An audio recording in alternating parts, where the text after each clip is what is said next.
This is a Hope 1032 podcast.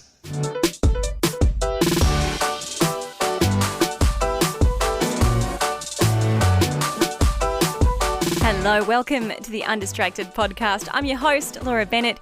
This is the show where we learn from our guests how to be better at building our lives with intention around our passions, our purpose, and deal with some of the stuff that gets in the way of it. At the core of how we spend our days, for many of us, is work, right? Whether it's a 9 to 5, whether you're a contractor, a casual or a part-time shift worker. There is a lot of our lives that we give to our careers, and it's really special when you can find a job that aligns with your values, that gives you a sense of meaning and that you enjoy contributing to. On the flip side, it's a real challenge when work is a grind, knowing how much energy you put into it, how much time it takes for it to be something that isn't bringing you joy is really, really difficult.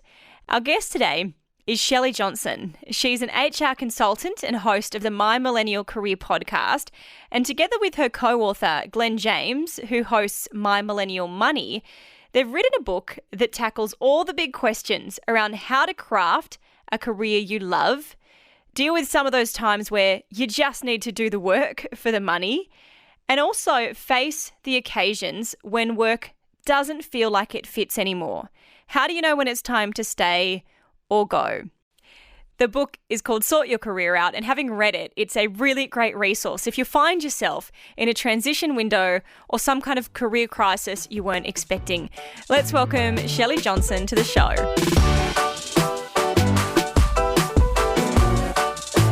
Thanks for having me, Laura. I think there's a lot of people, especially over the last few years, that have been thinking about doing a career reassessment. It's time for, the great resignation, the quiet quitting, all of that kind of stuff. Is that person the people that you want to be speaking to with this book, or is it really angled around a different part of the conversation? Well, absolutely. The people who are in a moment of what I would call a career crisis, where they've gone about their career, and particularly people in a similar age group to myself, millennials who've probably done about 10 years in their career, and they hit this point, Laura, where they're like, am I still doing what I want to be doing? Or do I enjoy this? Does this energize me? And that's something that comes up a lot for people in their career, where they get to this stage of wanting to try something new, or maybe rethinking what their future looks like in their job and work. And so for us, we wrote this book because we just see how important, Glen and I, my co-author, how important it is to find a career that you love, and that you can build a career that gives you a sense of meaning and purpose, but doesn't overtake your whole world or destroy your soul in the process. Yeah, I feel like that part of work is becoming increasingly more important to people, right? It's not just about how much money am I going to make from doing this, but what parts of my life, what parts of what I consider important am I going to have to contribute or be able to contribute to this? Totally. That's right. It's such a interesting dynamic. One of the things that I've worked in HR for the last 10 or so years, and as a HR consultant and HR professional, I've seen a lot of people place a disproportionate weight on the job title, on the salary, on what I would describe as the external parts of your career.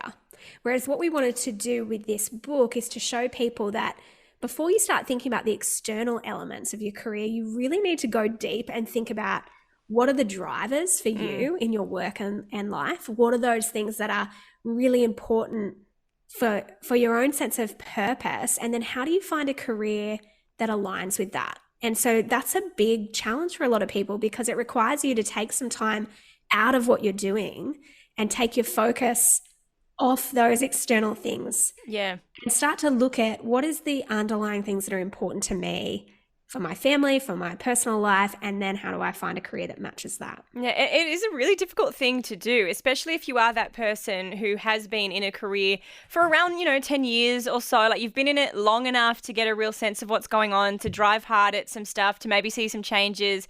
But then it's also kind of a short enough time that you say, hey, there's still time I could actually do something a bit different. You know, if I want to be pursuing a different kind of career, I probably still can.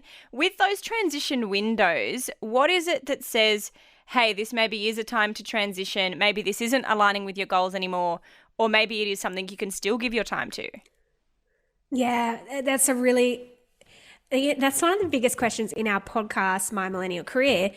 The most common question we get asked is, should I stay or go? Should I make a big change, or should I just stick out what I'm doing? And there's a few things, like I can't answer that question for you, but what I can do is give you some questions to reflect on your current job situation. So there's a few things I would ask. The first question is, are you growing? Are you growing? Are you learning? The second question I would ask is, are you energized? Like, do you get this sense of energy from the work that you're doing? And the last question I would ask you, if you're looking at a new opportunity, is, do you feel equally terrified and excited? Yeah. Because that's a good measure of, okay, well, am I feeling this sense of, oh my gosh, this is going to be a huge stretch or challenge, but also I'm excited about it. And that can help you overcome feelings of imposter syndrome. And so I encourage you, if you're in that zone of like, I don't know what to do with my career, I don't know whether to leave this job or stay, those are 3 really important reflective questions that you need to ask yourself. Yeah, and in listening to you talk about this, I feel like I need to like take a step back for a second, because I go, hang on, for one thing, the ability for us to even think about, do my values suit my job? Am I going to grow, learn, develop? Like, it's a very, I don't want to necessarily use the word privilege, because I know there's a lot of weight to that word, but we are in a special position when we can look at our jobs through that lens of, does this satisfy my personal value set?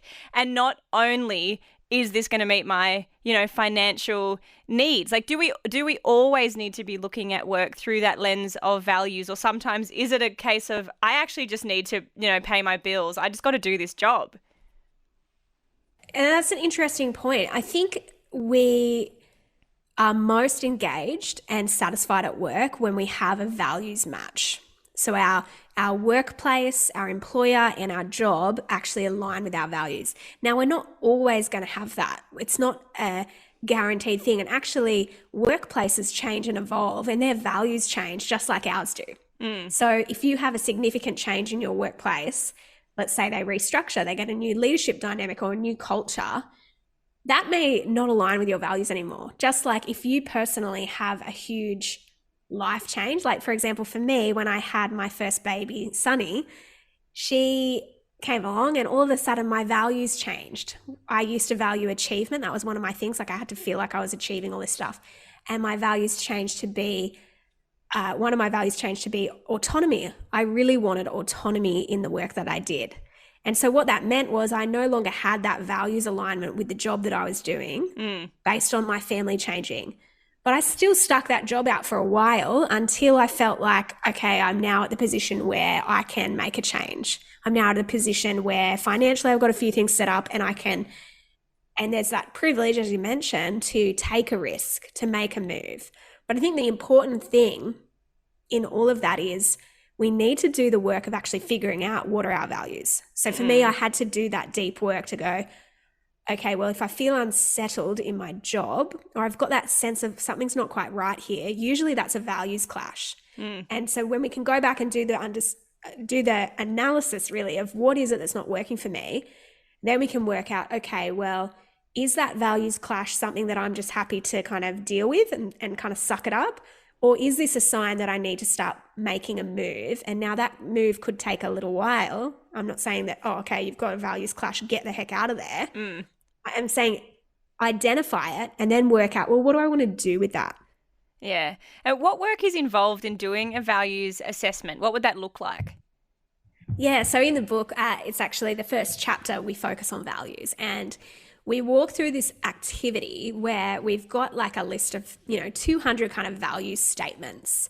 And we ask people to go through those values and work out, okay, what really resonates with me? So if I'm looking at this list of values, what words stand out to me and really say, yeah, I that's me. I agree with that. So we get people to boil it down to the top 10. out of those 200 words, things like authenticity, autonomy, growth, financial security. What are those things that I think I need that in my life and I need that in my work? So you select your top 10 and then you start to narrow it down from there. And we want to get to around 4 key values. And when we can get to and boil it down to 4 key values, what I ask people to do from there is really spell out under that values statement, what does that look like in practice? So for me, one of my values is growth. And if I feel like I am not growing in a job, I get really disengaged and my performance drops and my general sense of energy depletes. And so I've tried to spell out, well, what does growth look like in practice? Well, growth looks like really healthy challenge. It looks like doing projects that get me out of my comfort zone. It looks like feeling like you are a little bit out of your depth. And so I want our listeners on My Millennial Career, our podcast, and readers of the book to do that process, because then once you've clarified and you've defined your values, you almost have this guide or like a map of, okay, cool, now I can assess each opportunity that comes up against that and see, okay, well, is this new job or is the current job that I'm doing going to meet that value? And if not, then you have something to kind of help you make the right decision. And it puts a lot of the focus of an interview, for instance, on whether or not the job you're going for fits those things, which I found to be a really unique part of this book, because normally when you're going for an interview, you're kind of going, I need a job. I hope they choose me. I hope I impress them. I hope I get the salary that I'm looking for. You're not really going in as the person sort of in power to say, does this job align with what I need it to align with? Am I going to be fulfilled in the ways I need it to? It's a whole different lens to approach that interview process by. 100%. It's funny because it actually shifts the dynamic to being, an interview is so funny. Like, I've done so many interviews and it's this weird artificial environment, right? Where you feel like the other person is in total power and you don't have any discretion. But I want you to hear this today. You have a decision to make in the interview. It's equally the candidate's decision if they want to work there. And so it's really important to weigh up, what is the culture like here? Does that culture resonate with me? Does that culture actually bring out the best in people? Or is it just about the dollars? Is it just about the kind of title, and are people a number here or are people actually valued? So I want you to do that assessment in an interview, and there's some really good questions to ask, but you can ask things like, what does a high performer look like here? And if they say things that make you think a high performer looks like working 60 plus hours a week, well, if one of your values is having a decent life, you're probably not going to want to work there, right? But if you're happy to work over 60 plus hours, that's fine. Go for it. But I think that thing of how do you make it more of a conversation in an interview? And those are the best interviews, when it feels like a conversation. So go in with some questions prepared that connect to your values. So for me, I mentioned growth is a value. So I would go in and ask the interviewer, what does growth and progression look like here? What opportunities do you have for internal movement? So it could be moving sideways. It doesn't have to be up a career ladder, which I could rant about the career ladder all day because I really don't like it. But I think that's a really good call out, Laura, to go into an interview with those questions and feel like you have discretion, you have influence, and ask the questions, because the last thing you want is to get into a job and realize, oh my gosh, this is the worst. And I should have done some more upfront research. To find out if it's the right place. Yeah, and there is only so much you're going to learn in an interview, both the employer learning about you and you about them. But I do feel like it's important to point out to people that interview window, that interview time, is just as much for them to assess you as it is for you to assess them, which I think is the part we often leave out, that we as the person putting our hand up for this job do need to ask questions, right? Like when it comes to that point in the interview, do you have anything you'd like to know? There should be a bunch of things, Totally. Oh, my pet hate in interviews is when you ask the candidate, you've just asked that, peppered them with questions, like you've just done 21 questions. And then you say, so do you have any questions for us? And they're like, no, I think you've answered all my questions. And I'm like, you literally didn't ask one single question. Like I asked you about 50 questions. I think we need to go in prepared, and I would almost go in with your questions written down on a piece of paper and go, yes, I've written them down, just in case you go blank in the interview. And you come in with those, because what that says to the interviewer is you're just as interested in working out if it's a fit. And I think it also says to them, you're not just making a decision off the whim, you've got other options, you've got other things that you're looking at. So it kind of has this thing of, it attracts them to you just as much as it's helping you make a decision about them. Yeah, there's probably an example of maturity in it. But it's a big risk to, clearly if you're looking for work, there is a reason you're wanting it, whether it is because you found yourself out of work and you just need a job, or you're wanting to make some kind of career transition. You have skin in the game when you're going for an interview. So imagining turning it down is quite the risk. But there are some risks you say are worth taking and other risks we should avoid in the way that we approach our careers. How do you know which is a good risk and which is a bad risk? Yeah, this is big. In the book, we talk about the 5 good risks to take and the 5 risks to avoid. I'm not going to go through them all, but I might just share 2 of the bad risks. So one of the worst risks you can take is staying too long in a toxic culture.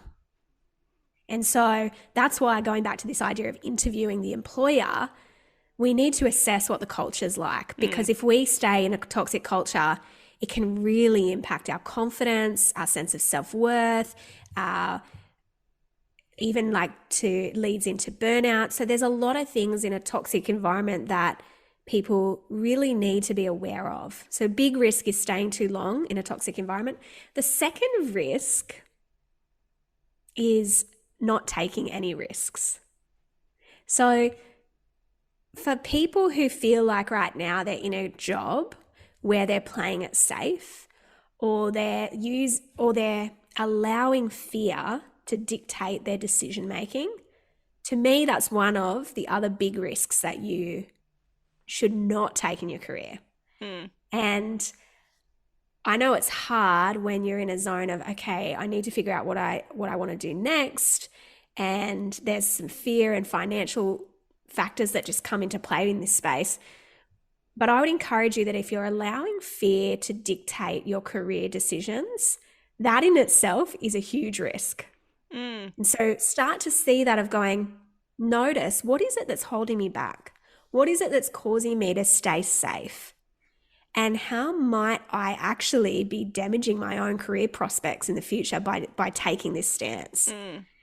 And I have been really influenced by the book by Daniel Pink. It's called The Power of Regret. And in his book, he talks about, he did a lot of research over, I shouldn't quote how many people because I'll get it wrong, but his research found that people regret the failures of boldness. So people regret the things that they didn't do more than the things they did do.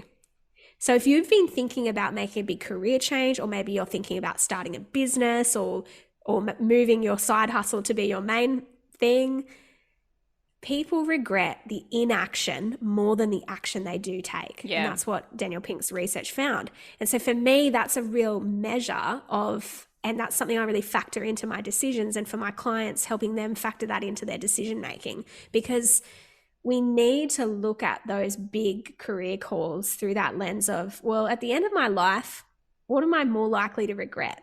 And so I think that's an important lens we need to take when we're looking at these career risks. And you pointed out there's a lot of factors that come into how people measure the risk and whether or not it's worth it. Because if you've got kids, if you've got mortgage commitments, even if you just really like, if you really like the team of people you work with, the area you live, like making a change at any point is always going to have some kind of cost associated with it. You got to decide whether it's worth it. How have you personally done that in your own life? Because I know this book, it comes out of your own career crisis. You've got kids, as you mentioned. Like, you're not just giving this advice into the air out of nothing. You've walked this journey. Yeah, absolutely. The book was really birthed out of my own career crisis, Laura, and I got myself into a spot where I'd made a few decisions in my career without going back to my values. So I hadn't thought through what matters to me. And so I ended up in a job that wasn't aligned with my strengths, and I wasn't growing. And so in the first 5 months of being in that job, I just realized this is not right for me. Like, I'm not in the space I need to be in. And I decided, and it was a risk and it was a privilege. So I want to call those two things out, because we had set up in our family an emergency fund, which is something we talk a lot about on My Millennial Money, having an emergency fund. And what that enabled me to do was to quit without a job to go to. So I got to this 5 months in this job and decided this isn't right. I'm not in my growth zone. I'm not learning. And so I quit.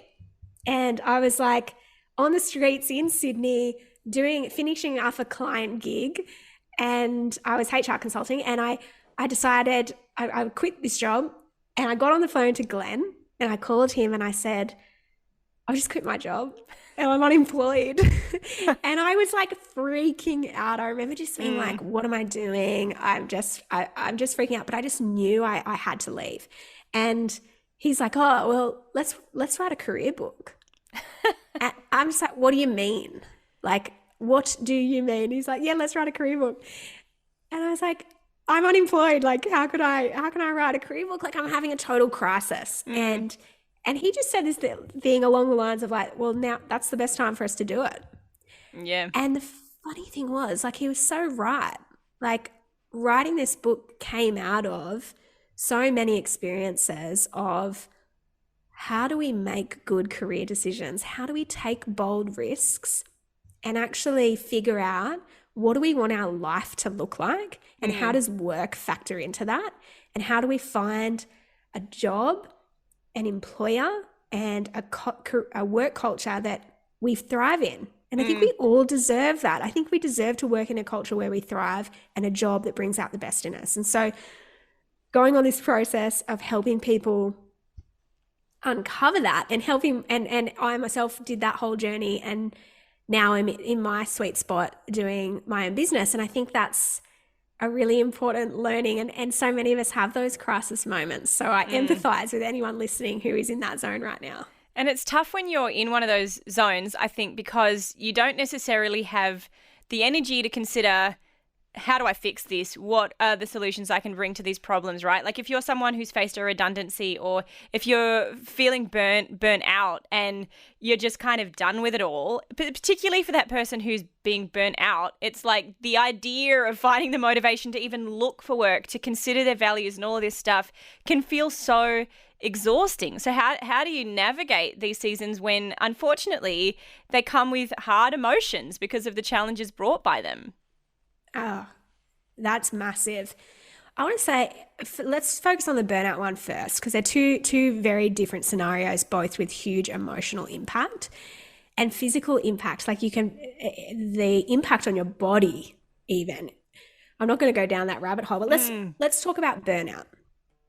In 2018, I went through burnout. I ended up taking 3 months out of the workforce and couldn't physically go to work. It was a really difficult time in my life.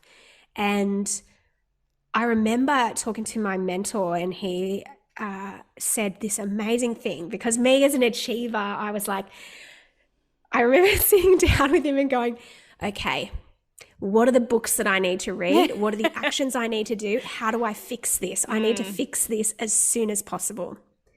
And he just went, stop.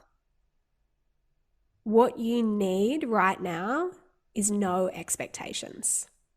And I remember, Laura, just feeling like, okay, that never in my life had I had no expectations of myself. And that was the thing that I needed to hear. And for anyone going through burnout, or feeling like maybe you're in that early stages of burnout, I want you to hear this. Have no expectations of yourself. Allow yourself that breathing space, that space to rest, the space to recover, the space to re-energize. Put down the books, put down all the things, stop listening to business podcasts, except for this one. Because what we need in that moment is to come back to, okay, who are we? Who are we without all the work stuff? Who are we without all the pressure? And that was for me like the circuit breaker of going, you know what? The expectations I've had on myself have been really unhealthy. They've gotten me to this really terrible zone. And having someone with much more experience and much more empathy and kindness say that to me was like the self-compassion I needed to find. Yeah. And it took 3 months, and I didn't work. I didn't know in that 3-month journey if I was going to be able to go back to work. I was in such a bad zone. But the rest and intention of that and waking up each day going, no expectations of myself. I'm going to free myself from the pressure and actually just allow myself to be me and reconnect with who I am. That was the journey that I needed to do. So I hope that someone listening today can grasp that and take that away and give themselves space and margin. It's really hard when you're a person who is a high achiever to even accept not having expectations on yourself, because you wrestle with that idea of, am I wasting time though if I pause? Am I like all these things? But like you say, it's so important to just do it because it's going to make all the difference. And for the person on the redundancy side of things, where the change happens through no fault of your own necessarily, it's a circumstance that suddenly dumped on you. What do you do then? Because as you said, there's a lot of emotion. There's a wrestle of who am I and identity around that experience as well. Yeah, the identity thing is really central to I've seen lots of redundancies happen where if someone's identity is really connected to the job that they do, it can take a huge hit. So that is a risk actually that we talk about in the book around when you attach your identity to your career. So I don't think people should connect who they are to the work that they do, but it's hard. It's a hard thing. Like we all have those moments where we connect our sense of value and purpose to our career. If you found yourself in a redundancy situation or you've gone through it in the past, it can feel like rejection. So it can feel this sense of, we can take it quite personally, and we can really, it just really knocks our confidence, and that can be hard to recover from. So I want to say to anyone who's going through this that redundancy is about a role, not about a person. So the redundancy is to do with a role. It's not to do with you as a person. We have to be able to detach ourselves from that. It's not easy. Like it's really difficult, but it's an important process to separate. This is about a role, not about me. Now, if you found yourself in that zone and all of a sudden you're unexpectedly out of work, first thing is give some space. Don't feel like you need to jump into that hamster wheel, that treadmill of like, holy crap, I got to go to get the next job. Because I think that's when we make some rush decisions and it can lead to ending up in another organization that's not right for us. So you will find a job. You're going to find an awesome employer and you're going to find that next thing. It does take time. And so set your expectations around, I want to find the job that's right for me. Yeah. I want to give myself space to do that. Now, the first thing that I would do once I've allowed some processing time and grieving time, I think in the book we talk about this idea of grief, that you can grieve that disconnection from an employer.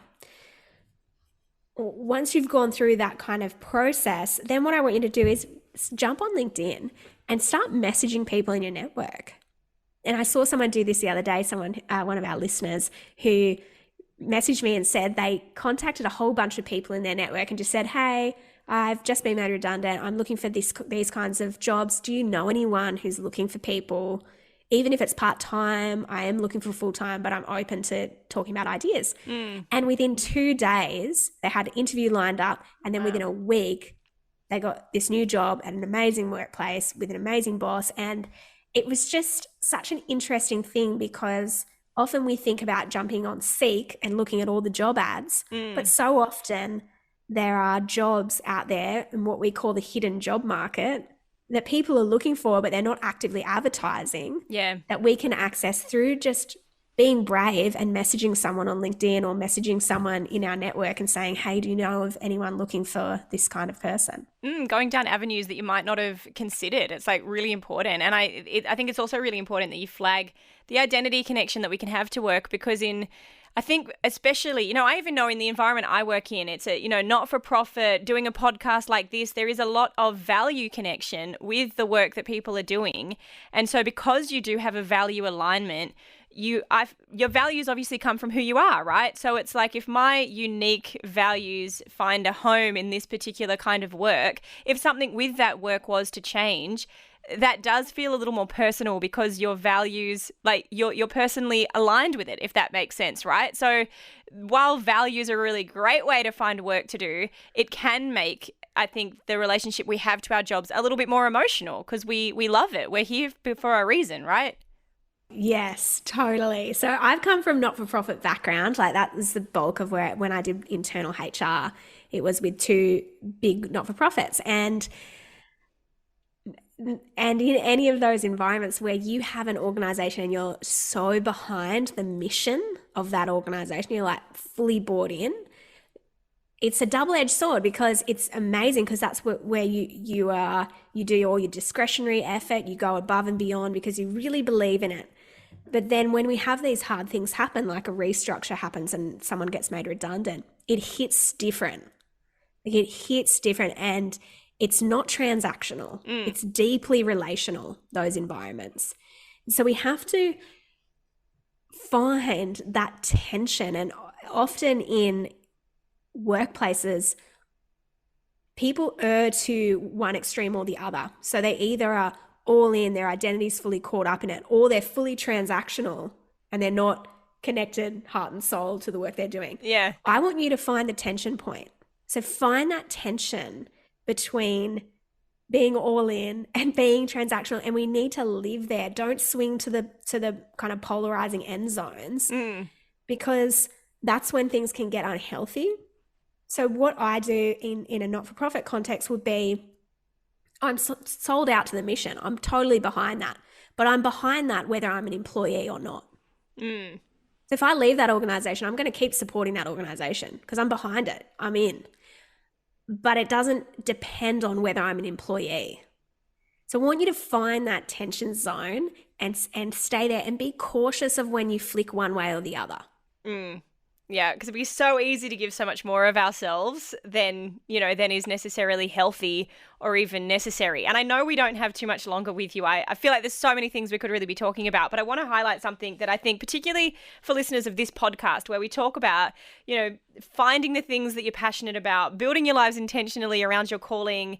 There is such a sense that the things that fire us up individually, we want to make that our work. We want to make that our lives. But you say your dream career isn't built by following your passions. Unpack that a little bit for us, because that's difficult to hear for some people who want to be dream and passion oriented. Oh, yes. Yeah. The passion pit, we call it in the book, where there's so much talk around follow your passions, and I can't stand that rhetoric. So if I offend you, I'm sorry.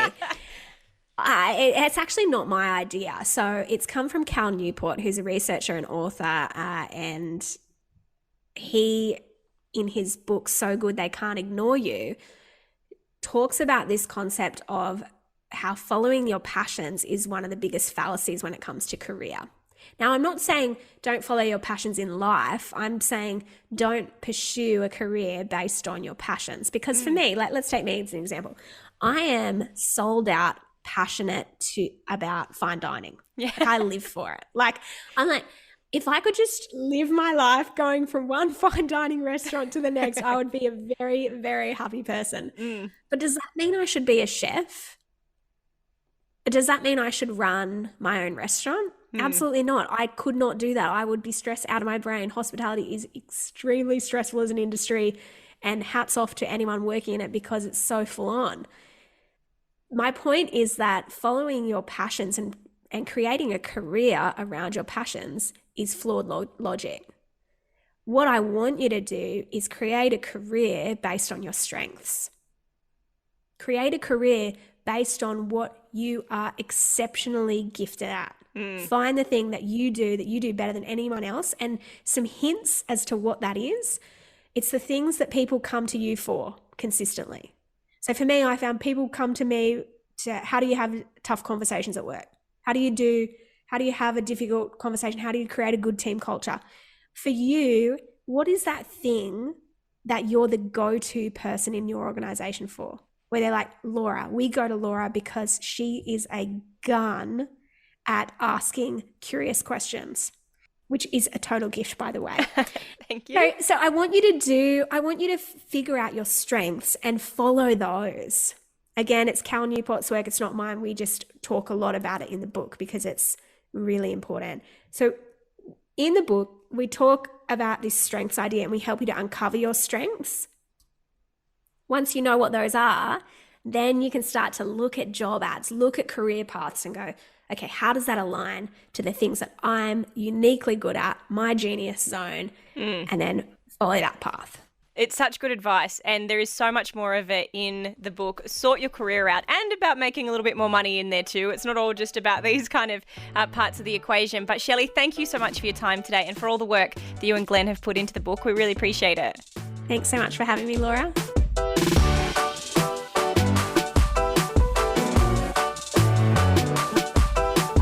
I'm sure the way Shelley approaches work really is so different than, what some of us are used to, especially when she talks about approaching that interview with a set of questions that empower you as the prospective employee going in, realizing whether or not this potential new workplace is going to suit you. And it absolutely is a luxury to be in that position. But when we are afforded occasions to make really distinct, important choices in our career, I think it is, as Shelley has said, really worthwhile looking at those value alignments as well as just the practicalities involved in the work that we do. And I hope that our conversation has inspired you in some way, in the ways that you think about work. You can read more in Shelley and Glen James' book. It is called Sort Your Career Out. And find this interview and many others on our Hope 1032 YouTube page. Until next time, enjoy living this undistracted life.